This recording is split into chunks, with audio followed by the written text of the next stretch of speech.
let's go ahead. Jump into game number 2, ladies and gentlemen. All right, so, oh, unfortunately, got kicked out right there. So I'm going to go ahead and have to join the game once again for some reason. Kicked us out as a spectator. I'm in. I don't know about you. I was in the whole time. I had to join again. They must have kicked me out or something. No, but here now, so here we go. So as you can see at the lockpick stage, both teams ready to blind ban. Neither team deciding just yet. Looks like HoN's good to go. Now on Simfo. And to see, but again, just last game and the picking stage and everything seemed to go pretty solid. Not too many question marks, so expect the same thing to happen here. Yep. And now the blind bans have come out. I believe that these are very similar. Jeremiah Fade coming up from the lead inside. Tundra Wildsoul. So again, they've been doing their homework and they know the heroes that are hardest to deal with, at least in this metagame. But yeah, Tundra Wildsoul on the Hellborn side. They don't have that first position, obviously. They don't have the first pick. They don't want to deal with that. And actually, interesting enough, we see Fade banned out on the first position from the lead inside. Yeah. And that's a hero we normally see picked up first. But they do go ahead and lock up that Glacius, securing that Glacius pick. Yeah, the Glacius, of course, strong support, even with Prophet introduced on the heroes new with the competitive scene as another strong support option. But Vanguard Gaming, of course, coming off the first game victory there as a result of their comeback play. They're going to go ahead and lock up Bubbles himself, as well as, well, we'll see. Now, last game, maybe it was because we were waiting a little bit. We were waiting to, make sure everything was good to go on the broadcast side and everything, and they eventually jumped into game number 1. They seem to fly through the picks and the lock zone and everything. So for this time around, though, it looks like using a little bit more time and even going to dip into some extra time here.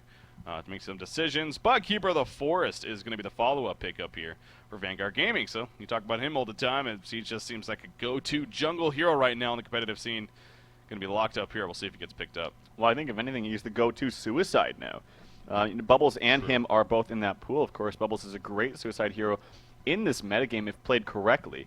I've seen him play badly, so I got to say with an asterisk right there, if played correctly. But as far as playing correctly with Keeper goes in the suicide lane, it's very easy. I mean, this hero is very tanky, has good attack animation, good base damage, and the ability to give yourself armor, life regen, and an invis, so it's a get out of jail free card against any lane, 1v1, 1v2, 1v3. This is why this hero is still so good, at least in this metagame, and also the ability to team fight properly with that huge AoE ultimate, with something like a portal to initiate. So that's why Keeper of the Forest is so popular right now. Yeah, he definitely is. I mean, Master of Arms going to be the follow-up block so far, and then there's Pharaoh actually on top of that. So Master of Arms, though, a little bit uniqueness there. We don't see him all the time, but he has popped his head here and there on the competitive scene. I'm always curious to see when you see a Master of Arms possible pickup, how he's actually going to be played, because he definitely can be played as more of a support style, also as a even semi-carry, as we've seen him in the kind of that solo role. So Luna, though, is going to be the final lock, so yet again a very strong lock pool here. And now it's into the banning phase we go, as it's going to start over here with the Hive Mind, and they're going to go ahead and first ban the Pebbles. And we'll see how this continues on. But yeah, the Jeremiah Fade, the Tundra Wildsoul bans. Yeah, some strong heroes. Neither team wants to deal with there to start off the bat, but yeah, Pebbles to follow up. We'll see if maybe Nymphora is thrown in there as well. I would love to see Swiftblade picked up, especially after that new skin has been introduced. Yes. Man, I've been playing that hero so much. I know other people have been as well. And regardless, I actually think that he does have a place. I mean, obviously, for a long time there in the metagame, I want to say a year and a half ago, he was picked up all the time. Actually, even when I was playing it for SK Gaming, we picked him up all the time. That was when SKEG would always run Swiftblade, but he just kind of died out for a number of reasons that you can speculate. But it still would be a lot of fun to see him in the scene. I would love to see him picked up. But yes. As far as the bans right here, we got Pebbles Miraxis now, and there's a Draconis ban, so Hive Mind does not want to play against Draconis a second time. Yeah, that didn't work out too well that game, of course. For the early game, again, it did work out very well. They had him locked down, but as I said early on in that match, he is a hero that by all means will recover if you give him the time, and sure enough, he did. And by the end game, I mean, we saw the damage out, but it really is ridiculous. Even with a 5-second Shrunken Head cooldown, he goes Golden Dragon for him. He uses the Cataclysmic Assault, and the spread damage is just so intense. So they go ahead and ban in as a result. Not going to have to deal with that again. But yeah, Parasite, Ophelia, and Magebane are the final set of bans going into the regular pick stage here. So yeah, Ophelia almost made it through, but not going to make it through this time. We'll see who the Hive Mind values as their first pick material here. Well, it's kind of interesting that HiveMind actually were the ones that banned out Ophelia, because that seems to be a hero that's kind of first picked instantly if it is available.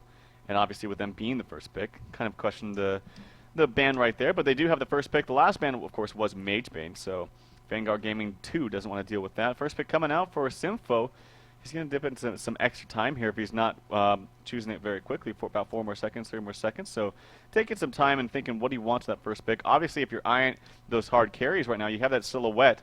You have that Darkly. Of course, I mentioned Silhouette seems to be really the favored one right now because of so many players and teams going Silhouette in that short lane. Yeah. They're going to go with the Tempest. So they want that strong jungler available. If they do something like Tempest and then maybe first pick the Keeper out of that lock pick, I'm not sure if that's what they're going to do, but if they did do that, they'd have a Suicide Keeper with the Tempest jungling. Very, very strong strategy. Yeah, you know, the great thing about that pickup, too, is that you said they could possibly do that, but that's exactly what Vanguard Gaming has to think. You know, possibly it could happen. So, you know, how do they go with their first couple of regular picks here now, or their first 3, maybe not figuring that they might not get that Keeper of the Forest now and their second and third pick from that lock pool. So, definitely a solid and very strong first pick potential there coming out from Sympho for the captain of HiveMind.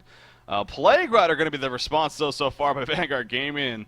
Can't say I'm too surprised about that one. In fact, I'm a little bit surprised it wasn't even banned. I mean, this seems like the game that he had last game. We see that all the time going in a best-of-3 series, going into the second game.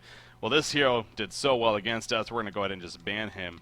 And Plague Rider is a ban-worthy hero from time to time. But passed up here and sure enough picked up by Vanguard Gaming with one of their first 2 picks.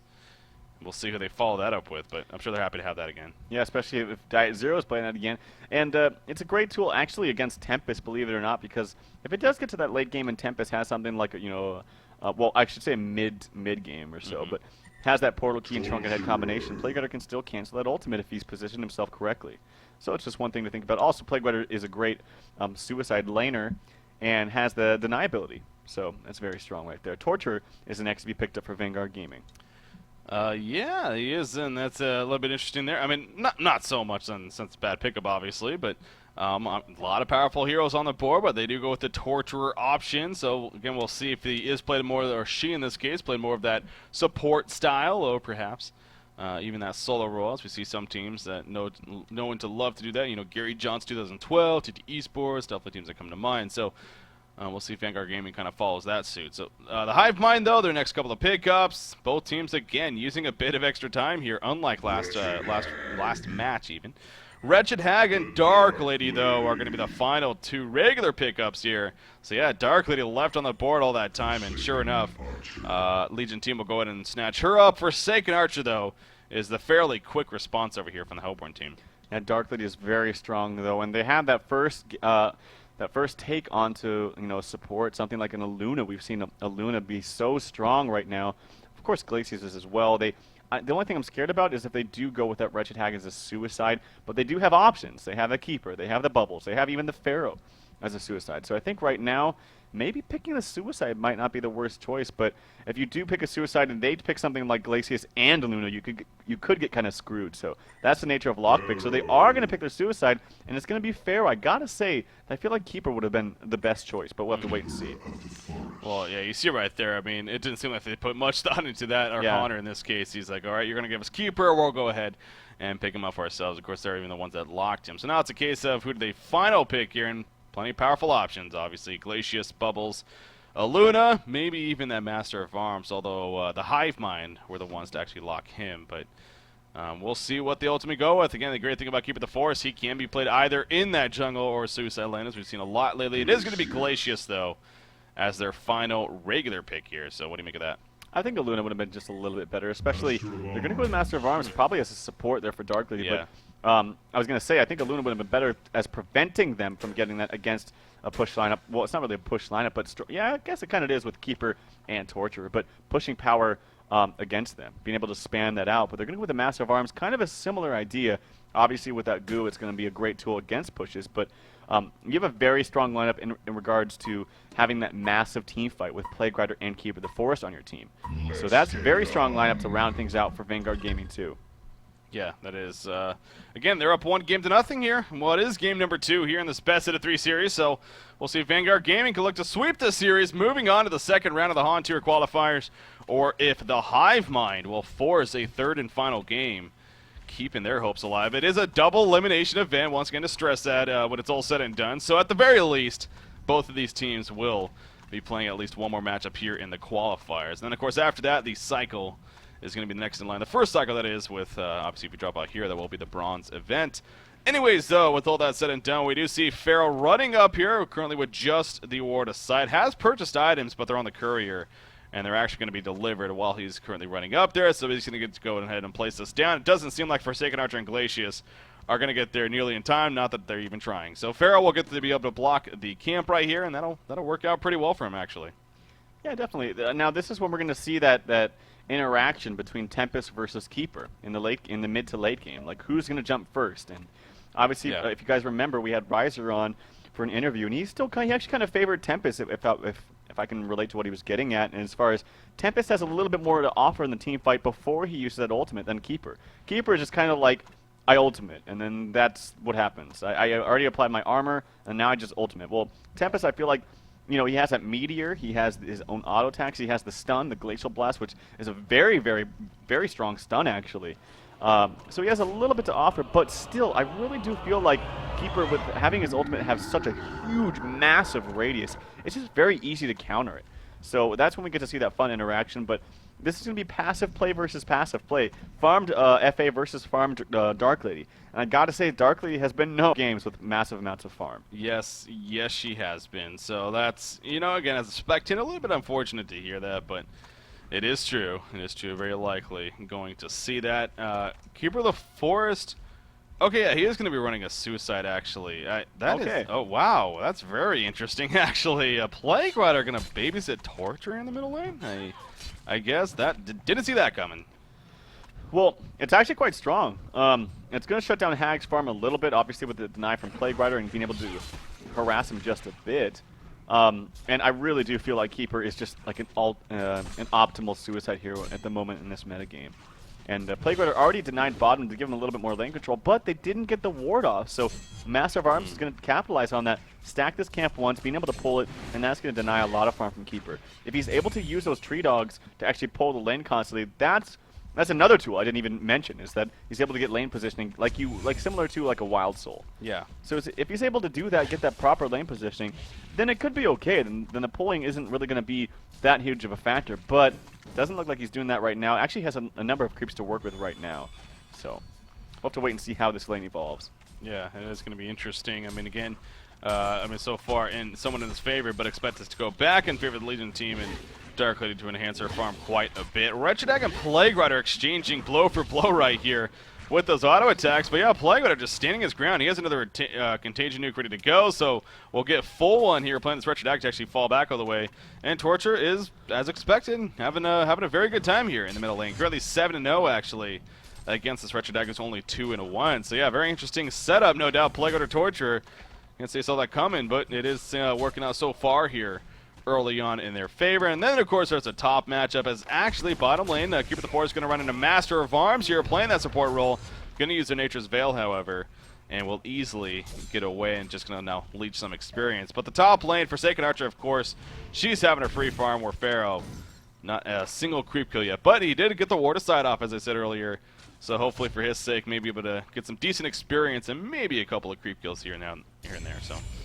Yeah, I will say, here's the thing, though. Here's the one beef I have about it. Now, it seems cool on paper, yeah, Keeper Suicide's great and all, and Plague Rider can stop the farm from Hag in the middle lane. But here's the thing, is Torturer should be able to do that all on his own. Like, you shouldn't really need a Plague Rider in the mid lane to help you Tort versus Hag. You really shouldn't. I mean, Tort would have his way with Hag regardless. And the fact that they'll be able to do this dual lane mid, yes, it's going to stop Hag from getting a ton of farm, but it's not going to really stop him from getting any experience. I mean, yes, you do have the deny, but this is the mid lane we're talking about. I mean, having a dual lane mid, you're still going to have that farm and experience at the very least on that mid hero, even if it is solo. So, and with Tempest being able to have uncontested jungle, that's going to be the big factor.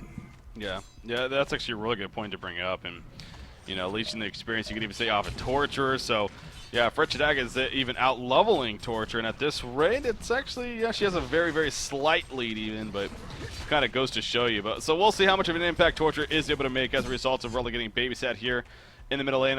Keeper of the Force died 0 playing this Keeper of the Force. He constantly is going back, and actually middle lane, they got a lot of damage off on a Wretched Hag, but of course she's able to blink away before any Bloodlust skill happens.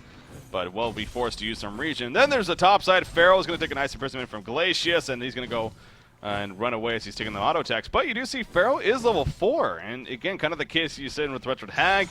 Pharaoh, at the very least, you get asked to stay alive for one, but also, you know, get some levels if you can. And well, he's doing that. I mean, it seems like Mule here on Pharaoh has managed to get some decent levels. Great to Keeper the Force, who's also actually level 4. So yeah. And he's actually going to have a good time up here now because Glacius is all out of regen as far as mana goes. So he's not going to be able to spam anything right now. Obviously, he doesn't have the leveled up spell into that third spell. yeah. So he's not going to have that mana regen. Looks like we're having a little bit of lag issues onto them.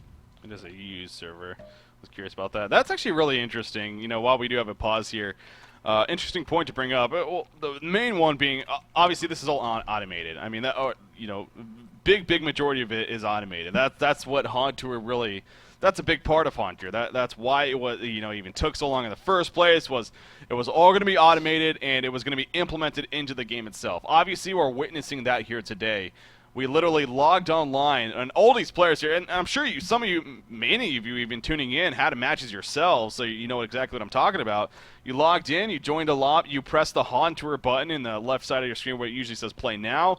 You press HoN Tour, and you're loaded into a lobby, and you wait for your opponents. If your opponents show up, all 5 good to go, you'll ready up, and you're in the game. It automatically chooses the best server for your matchup.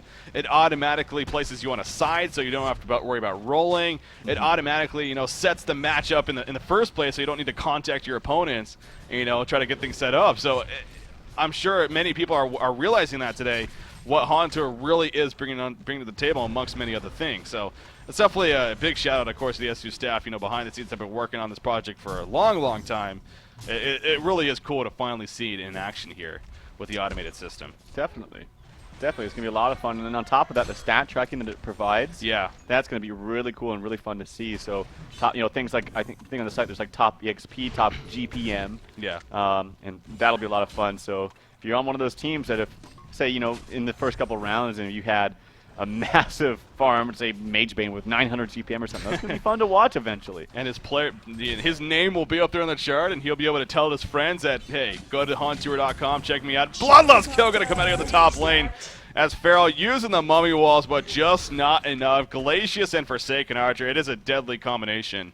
And it finally just caught up to him, it seemed like. I gave him credit earlier, and, you know, deservingly, it seemed like he was doing a decent job. But, like I said, it's a very tough combination, and just the level started to add up, and, well, they eventually comboed him down. Yeah, I mean, Glacius Forsaken Archer, I've talked about that lane composition a number of times. Just the ability to have the double slow, well, I guess not slow, but double snare. And Glacius has good spells for that, being able to catch someone from very far away, setting it up for an easy kill for Forsaken Archer. But in fact, Glacius actually was the one that got the Bloodlust kill, and much needed. It's going to provide him a little bit of farm for, like, say, boots. And in this metagame right now, supports in general really do just kind of run the game, run the show at least from the mid to early, or from the early to mid game, and that's very important. You know, HoN is a game that the early game really does propel you into the rest of the game. So having a solid early game is the best way to take it in the late game. It definitely is. Now, dying 0 here on this Keeper of the Forest, and I'm keeping it compared especially to this Pharaoh, and no doubt doing a very good job. I mean, he's actually managed 10 creep kills, so he's actually managed quite a bit of creep kills even, and obviously with that Nature's Veil, he's just constantly leeching experience the best that he can. Now, that brings up an interesting point, though, as we've seen the middle lane, Chain Reaction's hitting Wretched Hag, but she'll be more than fine. Plagueator wasn't there to help harass, but do you think the Legion team could actually start even investing into Ward of Revelations down here at the bottom lane, maybe to try to catch Keeper the Force off guard? Or is it just not worth it? Oh, and meanwhile, in the middle lane, wow, middle lane, Wretched Hag is barely going to get away, actually. The Impalement's activated. Torture is going to fall. Oh, the last bottle charge keeps him alive. There's the health potion, but the blink in from the invisible Wretched Hag will fall to the ground after. That was a fun exchange right there between the two. Interesting. Tower dive did not work successful. It looked like he was blocking himself with his own illusions or something, but nonetheless, the micro wasn't there from Torturer. And kind of got caught out and took a lot of damage from the tower. Meanwhile, top lane, Pharaoh's in a lot of trouble. The ultimate comes out from Forsaken Archer. Smackdown coming out. HoN gets credit for that kill. So Pharaoh's not having a good time at all. He's getting the levels, but I mean that's all you need to do. Your main role here in the suicide lane is to simply not die. If you're getting levels, that's fine, but you just need to not die. Hag might be able to get a kill, but no, he blinks in. He's only got level 1 blink, so the cooldown is going to be for a long time. Does get caught. Hag is definitely going to die right here.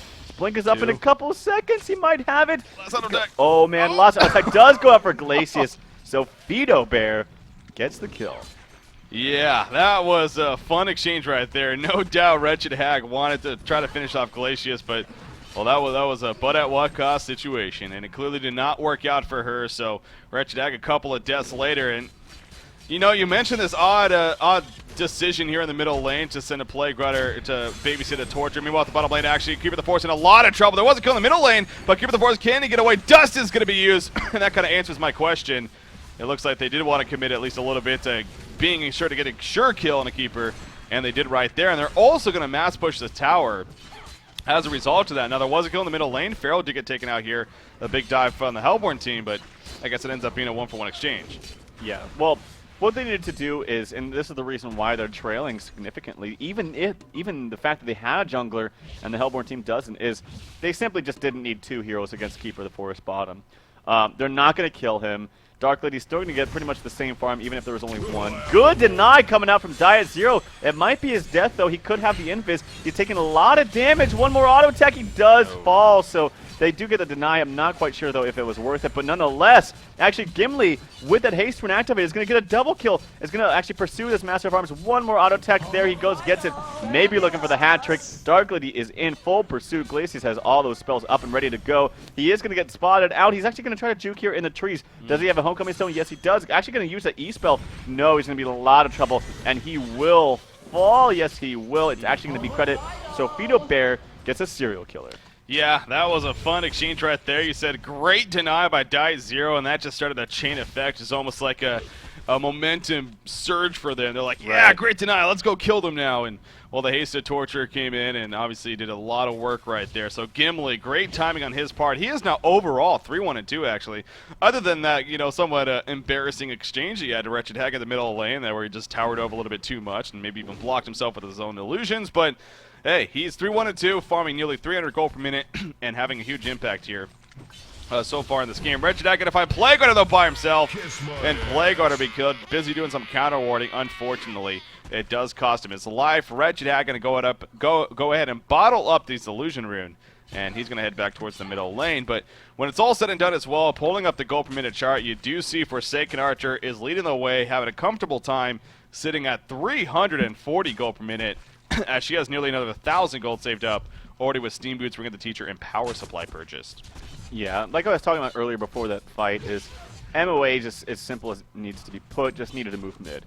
He needed to maybe set up a kill onto Plague Rider or Torture, and with assistance from, say, Tempest, just coming in with a level 2 Glacial Blast, could set up a very easy kill. And that's as simple as it needs to be. MOA didn't need to be bottom. You're not going to kill that Keeper of the Forest. And if you were bottom, you need to invest a lot into killing him, like you mentioned. They actually could have done it with assistance from Tempest, and they actually no, it's Torture in a lot of trouble. Very good job by Borlax getting that full range charge lightning, or whatever it's charge shot. Yeah, sorry, fourth lightning. And so good job by him picking up a very needed kill on the Gimli. Yeah, that was a very good dive by them. Obviously, Wretched Hag and Darkly doing a lot of the work, but Borlax coming at the last second and picking up that kill. Crippling volley, gonna miss heroes right there. It does take out the illusion, or not the illusions, but the elementals, I guess, from Tempest. But now the Legion team is gonna commit somewhat to a little bit of a push right here. You got Darkly in the front lines. Plated Greaves activated by Tempest actually, with that Ring of Sorcery even picked up on top of that. But will the Hellborn team make a counter push here? Will they get that opportunity? Another good Forked Lightning actually coming out from Master of Arms. Kind of hitting a couple of heroes right there and slowing them down, but they're just trying to stall as long as possible and maybe get some push going at the top side in the meantime.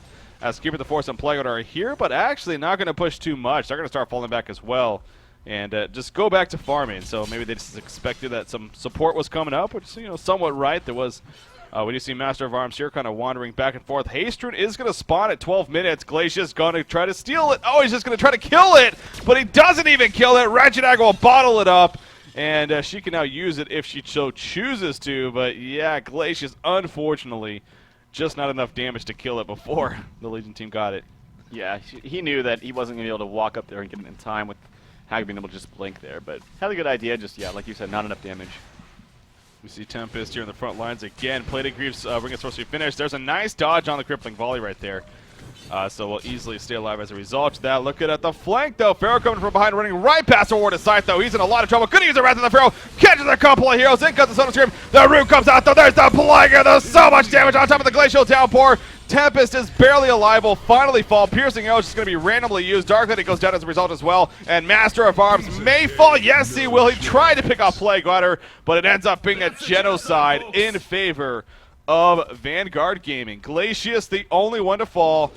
That is not good news for the Hive Mind. That is not. It almost looked like it was going to be bad for. That was a good decision by Mula, or however you say, to turn it because he knew he was going to die. It was actually a missed Torture Stun at the very beginning, but yeah, just too much damage from the Plague. The Plague ulti, Diet Zero on that Keeper of the Forest just set it up. Also, I mean, I talked about that combination in particular and just did so much damage. Kind of interesting volley and ult placement yet again from Forsaken Archer, but it didn't matter.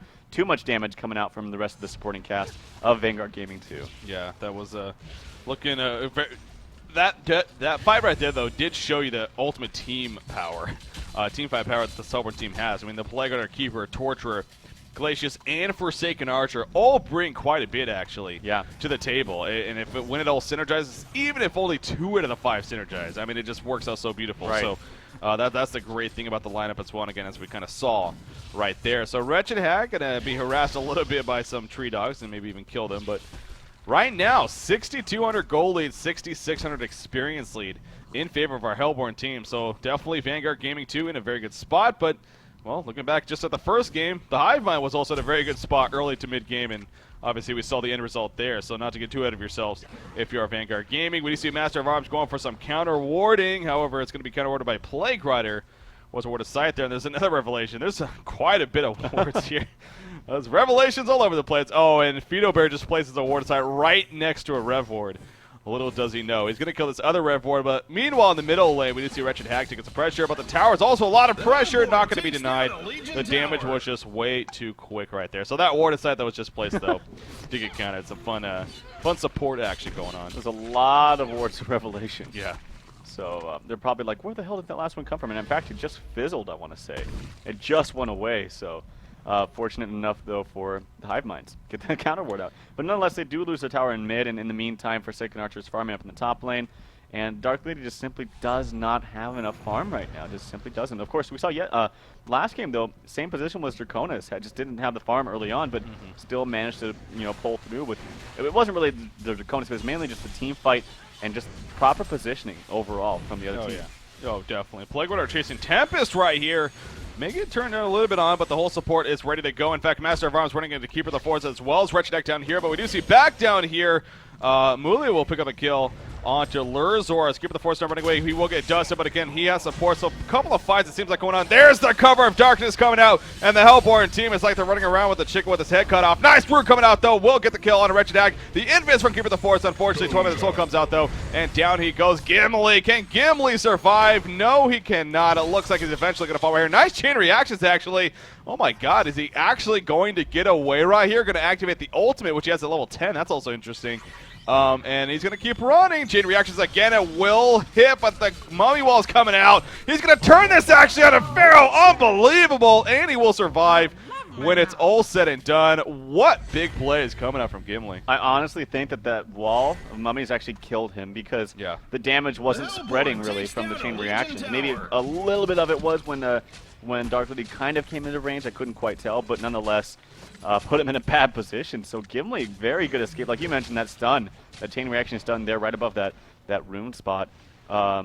Very well placed. I think we hit 3 heroes right there. So good job by Gimli, and actually now has a Blessed Orb. So he's a very, very tanky Torturer at this stage in the game. Yeah, the Grave Locket into Blessed Orb. I mean, speaking of a hero that could definitely use a Sack Stone, I mean, Torturers definitely could use a Sack Stone. So I would be curious to see if he eventually upgrades that that Grave Locket there. But for now, going to sit on the Grave Locket. That's a bad thing, and also has a Blessed Orb picked up. on top of that, as you said. So, yeah, definitely on his way to his next big item. 2,000 gold saved up currently on Forsaken Archer. So, 17 minutes in, and, going to be picking up a Blessed Orb here in the near future. So, Nullstone is definitely on the way. And then you got to keep it the Forest, 1,400 gold saved up. So, he's on his way to possible Portal Key, amongst other things. And then you take a look over the Legion side. It is a lot more bare over here. We got our carry player, Pro Killer 98 on Dark Lady. He does have Ghost Marchers as well as a Sustainer, so in works of the Nullstone, or excuse me, a Rune Cleaver actually, being Dark Lady after all, but it's still a ways off, to say the least. So definitely favorites going all around here on the Hellborn side. So as long as they keep this pace going, some good team fights, and maybe sweeping the series 2-0. But going back to just the first game, they were in the shoes that the Hive Mind is in now, and I'm sure they're keeping that in mind, so you don't want to give anything away. Torch was going to come out right there, but was invis for a little bit, but decided to just auto-attack. If you look at Forsaken Archer's items, actually, it looks like she has a Nullstone and a Sustainer. Oh, wow, that's just the recipe, so it needs another 500 gold or so for that Blessed Orb to finish that, but nonetheless, it's going to have it about the 19-minute mark, so very good timing there for that Nullstone coming out on Honor. Yeah, that you said that, and that still caught me off guard. I was like, holy crap. No, okay, that makes sense. Only has the recipe, so it needs 2,100 gold for the Blessed Orb, and then we'll have that good to go. So a little bit odd choice there, but hey, wants to, perhaps just push up this top lane, they get the Blessed Orb from the side shop, and have that good to go. Haste Rune botted up by a Hag. She's running bottom, trying to support, because you look at Torture, Glaciers, and Plague Rider are all down here, as well as keep the Force actually. In the meantime, the middle tower does go down in favor of the Legion side, so good counter push coming out from them. But now will the Hellborn team commit to something down here? They are at a numbers disadvantage, so this is actually a chance now for the Legion team if they want to react to this. They can make something happen. Forsaken Archer obviously is not here. Wretched Egg charging up right on top of Keeper though. Will he root or something? Oh, Wretched Egg in a lot of trouble. He's going to root. Is it even necessary? No, it's not. The burst damage is way too immense. And Wretched Hag will just fall to the ground. So chance there for the Hive Mind. Unfortunately, weren't able to capitalize. That was kind of scary. I thought it was going to be one of those situations of Glacius. Why aren't you using your Ice Imprisonment? Go. Fine, I'm just going to root. But by the time Hag already blinked out, I could have totally seen that situation happening. But nonetheless, they got a very easy kill on top of the tower push. And they're still all grouped up here. 5 here.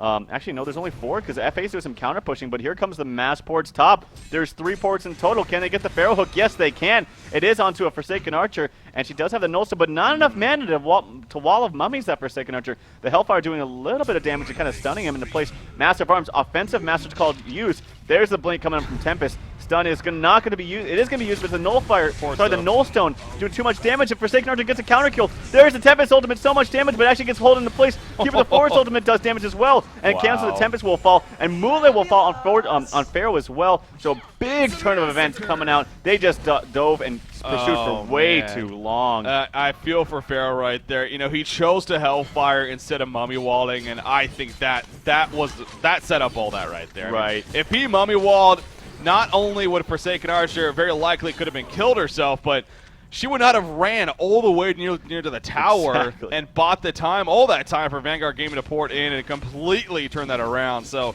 really unfortunate decision right there, just in the heat of the moment once again. But this tower will easily fall in favor of Vanguard Gaming, and it is starting to get to a point where you do find it a little bit difficult to believe that there is comeback chance opportunity here for the Hive Mind. But of course, they still have their base, they still have the racks, and well, they have a Dark Lady, and as I always say, they have a Tempest. So as long as they got all those things coming together, then maybe there is that fighting chance. But it is definitely an ugly situation. Dark Lady Pro Killer 98. He is getting close to that Rune Cleaver. In fact, we'll have it. And really, if he gets this Hell Cannon right here, he's going to be able to purchase the 2 broadswords. So there we go. A couple of broadswords going to be purchased, and he has a Rune Cleaver on the way. But look at the Hellborn team. They're going to group up and, well, make some more pushing happen. That's the case for Dark Lady. It's like, great, you got your farming tool now. Your base is going to start taking some damage, though. Yeah, it's a farming. It's like, okay, I got to spend all this money to get this item so I can farm more. I mean, that's just simply how it works. You can't really team fight right now with Dark Lady. And actually, Torture's in a little bit of a bind right here, taking a lot of damage, but he's going to be just fine. He's actually very tanky right now in this stage of the game. Defensive Master's Call coming out on himself, so already a bad start to this push coming out from Hellborn. Yeah, it is, and that was a kind of a funny thing. I mean, Torture was actually sitting on top of this Revelation for a while. The Legion team knew he was here for like 4 or 5 seconds, it seemed like, but they still were timid to jump because obviously they didn't even have the numbers there, and they knew that it would have been dangerous. But Master of Arms decided to open in the end, but clearly it just wasn't nearly enough right there. And as you said, the defensive master is calling himself. Usually you don't want to do that as Master of Arms pure support.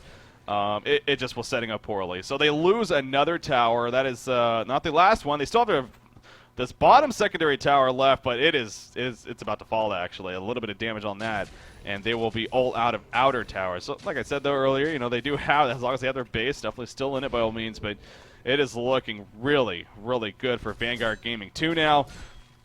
Dark Lady, Rune Cleaver, she is going to start making use of that at least. And her GPM, 312 gold per minute. It is starting to jump up, but... Yeah. Here's the thing that's kind of, I'm thinking about on paper, it looks difficult is, okay, how are they going to get Dark Lady actually involved in these team fights? Of course, you have the Tempest ultimate, but that's very easily counterable from this Hellborn team. You have the Pharaoh ultimate, which is what I'm looking at, but when you usually, you know, Pharaoh ultimate and then use a wall of mummies to keep them there in place, how is Dark Lady going to get in there and do damage? Like, you're not going to be able to charge and strike through that wall. It's going to be hard. You're going to have to sit there, use your Taint Soul, and then wait. That's kind of awkward. Like, if that was a hero like, say, Silhouette, it'd be much more effective. But I don't think those two heroes really synergize that well together. Very good point. And that's something, yeah, we've definitely seen in the past. I mean, Mummy Wall's great ability. I always like to bring up, though, you know, it's kind of one of those dangerous tools like a Behemoth Fissure Stun where it can help you immensely, but it could also hurt you immensely. And, you know, obviously we've already seen that in this game, and you made a great point right there. I mean, having a hard carry being melee on your team, yeah, he initiates, he catches somebody, he's like, guys, I got them. Dark Lady's like, well, I'll Taint Soul them for a little bit of damage, but that's all I can do right now. So, yeah, very, very good point to bring up. We do see Congo going to be attempted, though, by our Hellborn side. HoN, of course, in the way playing this Forsaken Archer. They got look at all the wards on the map. I mean, you see all these ward dots on the map, a lot of revs, a lot of sides. It's definitely in favor of the Hellborn side. And they're going to start dropping Congo quickly here. The Legion team may suspect something's up. They got some heroes over here. You see Master of Arms trying to counter ward even. But here comes the Hellborn side actually charging in. Chain reaction, but there's a root on top, and the glacial downpour coming out. Pharaoh's going to fall. Master of Arms is dead. The Tempest ultimate, the Bat Blast hitting. This is a chance here actually for the Legion team. Dark Lady jumps in, and Torture will fall. Dark Lady's doing so much damage, but will it be enough in the end? It doesn't look like it. She is, no, she's not the only one alive. Wretched Hag is actually up as well. Dark Lady going to try to pour it out right here, but it's not going to happen. She gets caught, and HoN finishes with a double tap kill. Going to go over to Kongor. And look to finish that off now. I mean, that seemed like the Legion team actually had something going there maybe for a second, but just too much farm here on the Hellborn side. Good idea from Lurazor. He actually held his ultimate that whole time. He realized that even with the jump from Keeper the Force, they just simply had enough damage to take out those two supports that they caught. And that was actually a really good idea. The way that Pro Killer 98 placed his TP, it was right when he walked up the ramp, and there's actually a little bit of spot that you can actually fog them, where they can't see until they actually fully walk up the ramp. And so did it very quickly. It was a very good idea, but Plague Rider, too fast of fingers, had that Plague Rider ultimate and canceled that TP and was able to get the kill. Yeah. And we see, again, Congo's easily going to die right here. In fact, there goes a bottom tower. Master of Arms is down here, but unfortunately wasn't able to even deny it. So all outer towers are destroyed. Kongor goes down. Forsaken Archer is level 16. She's farming freaking 506 gold per minute. And she has a token of life now. She just finished her Whispering Helm, I'm guessing. I think Shrunken Head. Never mind. She has a straight-up Shrunken Head coming. And she also happens to be sitting on a Hungry Spirit. But, hey, why the hell not? If you got the money for a straight-up Shrunken Head, you can definitely buy that. So, very, very good spot once again here for our Hellborn side. I do apologize. I notice I do keep my screen keeps freezing every now and then. We'll look to get that figured out in between matches, but... hopefully not the biggest issue for now. But we do see Torture Invisible here in the middle lane. He's going to maybe go for a kill. He does have support coming in Plague Rider. Yeah, Pharaoh's dead right here. Chain reactions come out. There's the impalement. Pharaoh, the assistance. I don't even know if that was necessary, though. Couldn't even get off that Hellfire. That's how fast he died. And No Stone, like you mentioned, picked up on Torturer. That's a really good tool, especially against... well, we actually don't have that many targetable stuns, but that's actually almost better. When you have just very few, like maybe 2 to 3 targetable stuns or whatever... that's when Nullstone is probably the most effective. You have the Haunt, you have the stun from MOA, and you also have the stun from Tempest. So that's like a perfect number to get that Nullstone. Also, when you have a hero like Wretched Hag, you can safely assume that they're going to go for an item like Sheepstake, like Hellflower. So even if they didn't have any spells like that, Millstone would be a great pickup. Also, just the farming utility it brings for a hero like Torture, and also this Forsaken Archer has one. It's gonna be good. Yeah, definitely. Oh, top tower being pushed here by Tempest, but in the meantime, their base is dropping quickly. So I'm sure Tempest is going to look to port back. In fact, he does. So he does not have an ultimate, though. He has 20 seconds, actually, left on that cooldown. So I'm sure the Legion team going to try to maybe wait it out for that before they fully commit to something. But Cover of Darkness is also ready to go for Dark Liddy, so they definitely have some tools here. It's just a matter of will they use it and, will it work in the end. That Impalement doing so much damage, though, on top of the Keeper Dogs. You see the Astrolabe Peel coming out. And again, remember, Forsaken Archer has 4+ minutes, nearly 5 minutes even left on the Token of Life still. So in a very good spot here is Vanguard Gaming 2. They're just kind of slowly but surely taking away the base here on the Legion side. So again, it sucks, but you just got to get to a point of you got to commit to something here, or else your base is just going to drop. So Tempest, again, he has an ultimate ready to go. The Hellborn team, though, did a pretty good job of spreading out. In fact, they catch Wretched Hag right here. Wretched Hag will just evaporate. The Bat Blast was even used. There's a Shuriken coming up from Forsaken Archer. Tempest is going to be bursted down before he can even ult it. The Glacial Downpour, the Plago, and the GG well plays are called. It looks like Vanguard Gaming 2 is going to take the series 2-0 over the Hive Mind here. What a series indeed. It's just a matter of time now before the QZ goes through. There you go. Wow. I mean, talk about two completely different games, really, especially for Vanguard Gaming 2. They fell behind there in game number 1, but they eventually came back, of course, and won that game. Game 2, though, they seem to have control from the very beginning. And did we mention at all that Glacius had that portal key before? Like, I actually saw that, but I don't know if you mentioned it. But no. Yeah, I saw he had it for quite some time, but that did so much damage right there. And you can kind of laugh at that a little bit, but actually it's quite viable because that Glacial Downpour does so much freaking damage. And when you have the setup stuns, like a Keep of the Forest ultimate, that pretty much applies in that whole screen, it's a very easy way to do a lot of AoE damage. Again, especially on top of the synergy that they had. You got the Keeper, the Plague, the Forsaken Archer. It really is a sexy ultimate to throw in there with the Glacial Downpour. So, yeah, big plays indeed coming out from Vanguard Gaming 2. So congratulations to them. Obviously making our debut here for the HoN Tour qualifiers for the round of 1,024 teams. Well, that round is officially over, at least for now for us. Obviously, I'm sure there still may even be more matches finishing up here. I believe they have until 4:30 Eastern, so another hour or so before the next round is actually scheduled to begin. So with that said, we're, of course, going to be coming back at you with a round of a 512 matchup. Of course. For our next match, of course. So that should be exciting. So there is still more Heroes of New Earth to come, guys, and what will be another best out of 3, but what a way to get it kicked off. We definitely had a great series there, and really, really excited for that. So, man, we got to see, everything coming together here for HoN Tour, the automation taking place, as I said earlier, with all these matches getting organized and happening.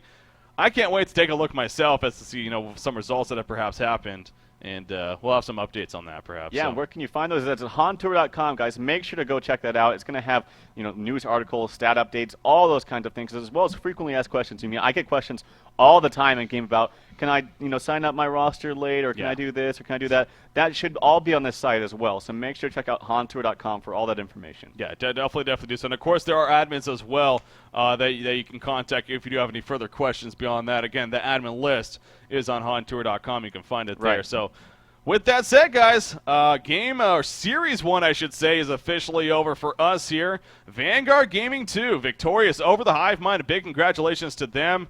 As far as who our next matchup is going to be, well, you'll have to wait and see. Coming back at you shortly here. We'll keep you updated. Stay tuned.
What's up, guys? This is Killer Orange. Just want to let you know that the next match will be beginning at 4:30 Eastern, 22:30 Central European Time.